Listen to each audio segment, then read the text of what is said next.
Opa, pessoal, então continuando aqui, no mesmo ambiente que a gente estava antes, né? Vai continuar a nossa aula 2 aqui do Figma. Bom, então, como eu estava explicando para vocês, da imagem a gente tem a questão de outras propriedades, assim como dos componentes aqui, criando outros Pac-Mans, né? O que eu vou fazer para a gente poder mexer melhor vai ser duplicar esse frame. Então, eu vou selecionar o frame aqui inteiro. Eu posso duplicar ele tanto com o Ctrl D, então ele vai fazer uma duplicação e vai colocar aqui na lateral, quanto com o Alt. Então, eu vou afastar um pouco mais. Se eu selecionar ele, segurar no Alt e arrastar para baixo, eu consigo fazer uma duplicação, ok? Talvez nos PCs da escola não dê para fazer isso, então vocês podem fazer com o Ctrl D. Também funciona com o Ctrl C e Ctrl V, né? Então, Ctrl C, Ctrl V. No caso do frame, ele cria na lateral um elemento em si, se fosse um elemento, né? Ele criaria sobre o elemento atual. Então, Ctrl C, Ctrl V nesse elemento, ele vai criar sobre esse elemento, ok? Rápida explicação sobre as cópias, né, as duplicações. Então vamos lá, o que eu vou fazer vai ser tirar essa flecha, esse triângulo, esse quadrado. Essa estrela aqui pode ser também, vamos tirar ela. Para deletar as coisas, só apertar Delete no teclado, ok? O que eu vou fazer vai ser botar o Sonic dentro desse elemento. O que eu vou fazer? Eu vou selecionar o Sonic, apertar no Shift, selecionar esse elemento. Se vocês repararem aqui em cima, vai aparecer algumas opções. Criar componente, usar máscara e juntar, né? Seleção, unir seleção. Essa parte de unir seleção eu já mostro o que é. Mas aqui eu quero usar uma máscara. Então eu poderia clicar aqui em usar máscara. Ou apertar Ctrl Alt M, né? Que é a sugestão de teclado de atalho que ele traz. Ou clicar com o botão direito e clicar em usar máscara, ok? Aqui então tem a máscara. Aqui na lateral, se vocês derem uma olhada, ele acabou de criar uma máscara no grupo. A gente tem o nosso retângulo, ok? E a gente tem a imagem. O que eu vou fazer? Eu vou colocar a imagem um pouco mais para cima. Então eu vou selecionar ela e vou arrastar dentro do retângulo, ok? Ou do quadrado, no caso, né? Com as bordinhas, tá? Eu posso ajustar essa imagem, então botar ela aqui na borda e ajustar o topo também. O Sonic ficar um pouco mais centralizado. Eu posso também usar aquelas mesmas configurações, então segurar no Shift e aumentar ou diminuir a imagem, ok? Ou segurar no Alt também, né? Que daí ele vai centralizar no quadrado e vai ajustar, ok? Então eu vou só segurar o Shift aqui e diminuir um pouquinho. Vai ficar um pouco melhor a visualização, mas eu vou deixar aqui. Então, se vocês repararem, a gente tem uma configuração aqui, que é eu não quero certas bordas da imagem. Então eu vou pegar só um foco, vou pegar aqui só o Sonic e deixar todo o resto fora, ok? A máscara vai servir muito para isso, para vocês pegarem detalhes de algumas imagens e deixarem alguns outros detalhes fora da visualização do design de vocês, ok? Então eu vou pegar aqui só o Sonic, ó, e o resto da imagem toda ela tá fora, ok? Essa máscara aqui, quando eu seleciono toda a máscara inteira, então não preciso ficar me preocupando, posso até minimizar aqui. Quando mover, ela vai mover tudo também, ok? Essa máscara aqui, ela não tem mais aquela questão das bordas e tudo mais. Então, se eu clicar aqui no olhinho, para não poder ver, não ver no caso a imagem, né? Não vai aparecer nada, ok? E se eu clicar aqui no olhinho para não ver o retângulo, eu vou ver a imagem inteira, ok? Então, vamos lá. O que a gente tem aqui? A gente tem o Pac-Man. Nesse outro aqui eu vou minimizar para a gente não precisar ver. A gente tem o Pac-Man e a minha intenção agora é criar outros Pac-Mans. Então, o que eu vou fazer? Eu quero criar esse Pac-Man, criar outros e depois alterar a cor dele, botar tipo um vermelho, coisa assim. E eu quero que alterem todos. Então o que eu vou fazer vai ser criar um componente. Eu tenho a opção aqui de criar componente. Ou posso clicar com o botão direito e vir aqui em criar componente. Também tem essa coisa de atalho, Ctrl Alt K, ok? Então eu vou clicar aqui em criar componente. E a borda do meu Pac-Man vai mudar de cor já, vai ficar roxo. O que eu vou fazer vai ser analisar aqui, então na lateral, pausa para espirrar. Na lateral a gente vê que tem um símbolo aqui, que é o mesmo do componente. Se a gente clicar fora, né? Ó, esse símbolo do componente. E aqui a gente tem um símbolo preenchido, ok? Esse é o componente pai. Então, se eu quiser ter outros componentes, por exemplo, componentes filhos, eu tenho que fazer a duplicação a partir do componente pai, ok? O que eu vou fazer aqui? Pode ser uma duplicação, Ctrl D, e daí a gente tem um outro componente, ok? Vamos ver ele aqui. Percebam que o símbolo dele é diferente. Desse aqui é preenchido e desse aqui é vazio. Então a gente tem o componente pai e o componente filho. Eu posso fazer uma duplicação a partir do componente filho. Todos os componentes filhos pertencem a um único pai. Então se eu fizer a duplicação a partir do filho, tá aqui o novo componente, ele ainda continua sendo parte do mesmo pai, ok? Esse não se tornou um pai, esse é um filho também, assim como esse. E esse é o pai, ok? Então eu vou fazer uma nova duplicação aqui. Estava ajustado antes, não? Deixa aqui. Então agora eu tenho um componente pai e 3 componentes filhos, ok? O que eu vou fazer vai ser mudar a cor desse componente. Então ellipse 2, vou deixar essa ellipse aqui vermelha. Então ele vai mudar a cor de todos os outros componentes. Em qual situação que é bom usar a questão de componente em si? Quando a gente está mexendo com uma parte de menu. Então, por exemplo, quando a gente tem um menu, deixa eu deixar esse aqui amarelo de novo. Quando a gente tem um menu, a gente pode, deixa eu agrupar isso, voltar um pouco aqui. O menu ele é um retângulo, ok? Então deixa eu fazer um retângulo aqui rapidinho, para a gente poder analisar. O menu ele é um retângulo, ele tem normalmente uns 100 pixels de altura, tá um pouco mais baixo. E a gente tem os links aqui. Então, o que eu vou fazer vai ser botar os links aqui. Eu vou deixar esse menu, pode ser simples assim mesmo. Eu vou botar um texto nele. Esse primeiro texto, vou botar um início, ok? A gente já vai falar sobre as configurações de texto. Por agora eu vou aumentar essa fonte um pouco mais. 36, 40, 40 acho que tá bom. O que eu vou fazer aqui vai ser ajeitar também o espaçamento dela. E eu vou agora fazer uma criação de um componente a partir desse elemento. Então esse elemento vai ser um novo componente, ok? Esse texto. Vou criar um componente a partir do texto. E a hora que eu abrir aqui, eu ainda tenho o meu texto aqui dentro. E o meu início agora é um componente pai. O que eu vou fazer? Eu vou arrastar ele um pouco pro lado e vou fazer algumas duplicações. Vou ter um componente filho aqui. Eu vou criar mais 2 aqui, pode ser. O que eu vou fazer vai ser alterar o texto de cada um deles. Então aqui dentro o texto. Ok? Eu vou botar início sobre nós. Ok, deixa eu botar os outros pro lado.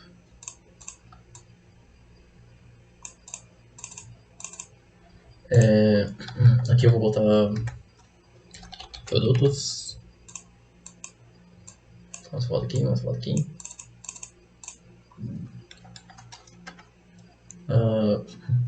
Produtos. Aqui eu vou botar contatos e... contatos. Eu devia ter botado blog aqui antes, né? Tá. Aqui eu vou botar blog e o contato fica para depois. Ok? Ok, deixa eu só ajeitar esse espaçamento aqui de cada um deles.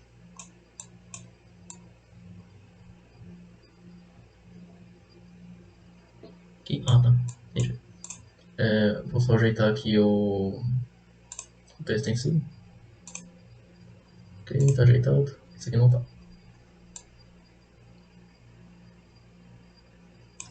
Ok, esse aqui também. Perfeito. Aqui também. Aqui.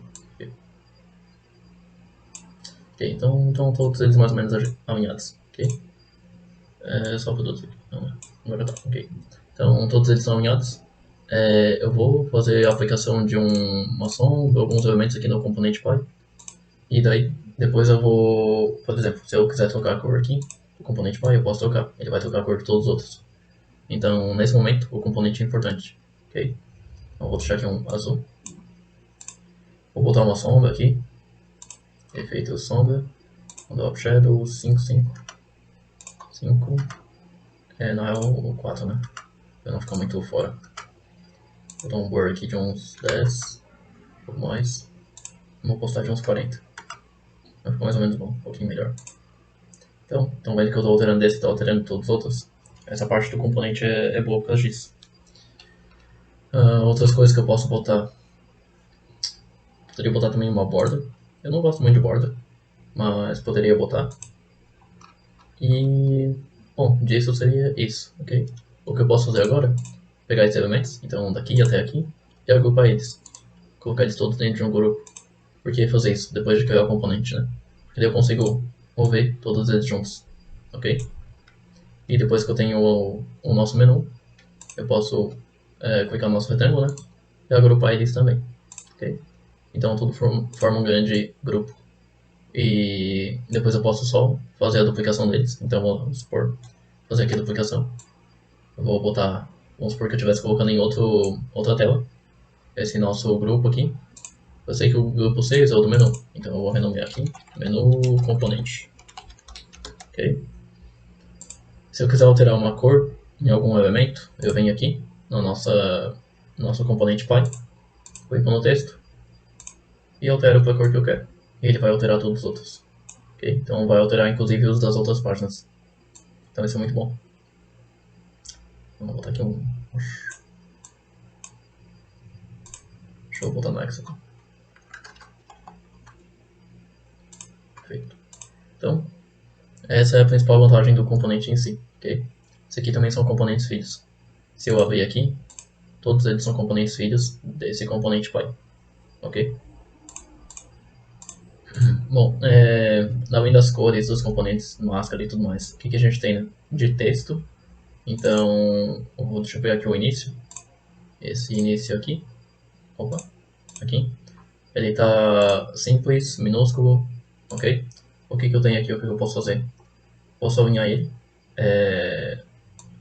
deixar um pouco mais, aumentar o espaçamento entre as linhas, né? Ou diminuir. Deixa eu automático aqui. Vamos deixar um pouquinho maior. Ok, aí tá bom. Deixar em 100%. Posso aumentar o espaçamento entre as letras também. Então, se vocês tiverem com uma fonte que é um pouquinho... tem um espaçamento muito curtinho, vocês podem aumentar, ok? Ou posso diminuir demais, né? Invertendo ela. Então isso também é legal. Deixa eu deixar um pouquinho aqui. Ok. 3, não tinha 0 já, né? Não vai fazer diferença nenhuma. A gente pode também aumentar o espaçamento do parágrafo. Então, nesse caso não vai fazer muito sentido, né? Mas se eu tivesse um parágrafo com bastante texto, vocês conseguiriam ver um pouco melhor. Aqui a gente ajusta então a largura. Vamos supor, o nosso elemento aqui ele está com uma largura muito maior, ou tem um texto muito pequeno. A gente pode simplesmente clicar aqui e ele vai ajustar essa largura para a gente automaticamente, ok? Isso também é bem bom assim. Ajustamento do tamanho automático, ok? Então vamos supor que esteja um pouco maior aqui. A gente pode deixar esse tamanho automático também, ajustado também, ok? Questão de centralização, então se ele vai estar centralizado, ou à esquerda ou à direita, né?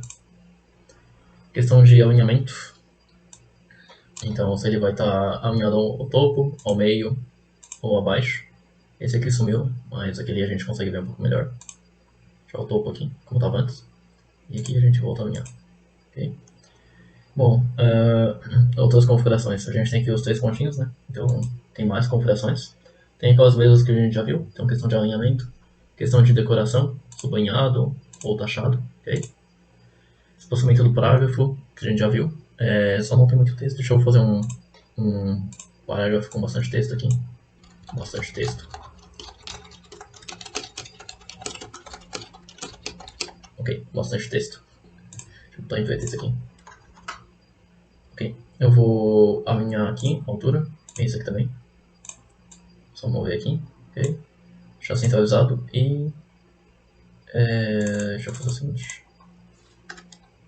Ok, na real... diminuir um pouco. Ok. O que eu vou fazer aqui vai ser aumentar o tamanho do parágrafo, né? Então, posso aumentar aqui o tamanho do parágrafo.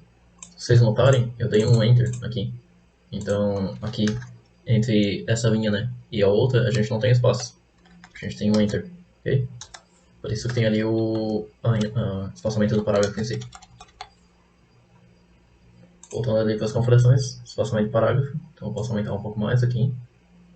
Ou indentação. Então indentação vocês sabem o que é, né? É o recuo da esquerda. Ok?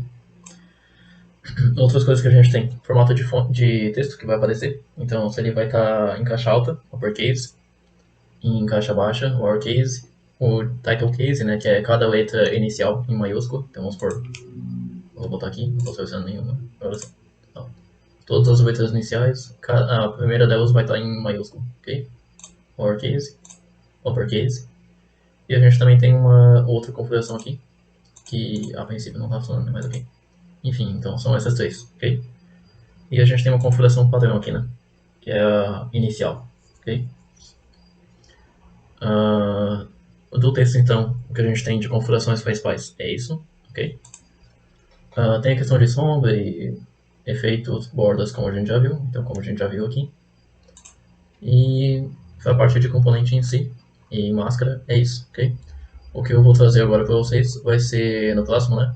A questão de animação no Figma em si, ok? Uma última deixa aqui, um detalhe que eu acabou passando despercebido. A gente consegue botar cores gradientes. Então a gente tem aqui a cor sólida, que é a cor que a gente mexe normal. Mexendo aqui no fita, né? Não vai dar muito boa. Deixa eu fazer o seguinte, mexendo no pai. Ok. A gente consegue botar, por exemplo, um gradiente linear. Então, de uma primeira cor até uma segunda cor. Deixa eu botar aqui. Essa segunda cor normalmente ele vem com opacidade zero, a gente pode aumentar. E botar, vamos supor, um Pac-Man cabuloso. Vamos lá. Um Pac-Man do roxo ou coisa. Um Pac-Man do roxo, do amarelo ao roxo. Então a gente pode mover essa linha, né? Pra dar a entonação correta ou certa, ou que a gente queira. Ele faz então o gradiente dessas cores, ok? A gente também tem o gradiente radial. Então, a partir de um ponto, né? Ele traz as outras cores. Esse Pac-Man aqui ficou massa. Aí, ó, olhando certinho. Agora a gente tem o Pac-Man. Beleza. A gente também tem a questão da manipulação de cor angular, né? Então, que a gente tem aqui um ângulo mais ou menos de coisa. Ok? Posso deixar mais ou menos assim. Nosso Pac-Man fica um pouco diferente. No formato de diamante também. Então, são outros, né? E também dá para fazer a inserção de uma imagem aqui, ok? Então, por exemplo, a gente pode ter um Pac-Man do Sonic perseguindo o Sonic. E daí a gente pode fazer as computações aqui da imagem, então questão de... é um mini Photoshop, né? Exposição, contraste, ok? Contraste ele aumenta, deixa as cores um pouco mais vívidas, né? Exposição à luz. Saturação, ou ele vai deixar cinza ou ele vai deixar com as cores muito fortes. Questão de temperatura, azul ou vermelho, ok? Eu gosto um pouco mais do azul. Esse outro tinte aqui que varia entre o verde e o magenta. Luz, então pouca intensidade de luz, grande intensidade de luz. E sombras. Sombras, o que tem sombra ele vai diminuir, deixar um pouco mais claro, né, essa questão dos pontos com sombras, ou vai deixar um pouco mais visível, então com mais sombras. Okay? E daí a gente tem manipulação aqui das cores com o Pac-Man, né? Posso deixar esse olho do Pac-Man aqui. Ficou estranho. Deixa aqui um branco. Só pra gente ver que existe, né? E daí a gente tem Pac-Mans de Sonic, atrás de um Sonic, ok? E é isso, pra fechar essas duas aulas.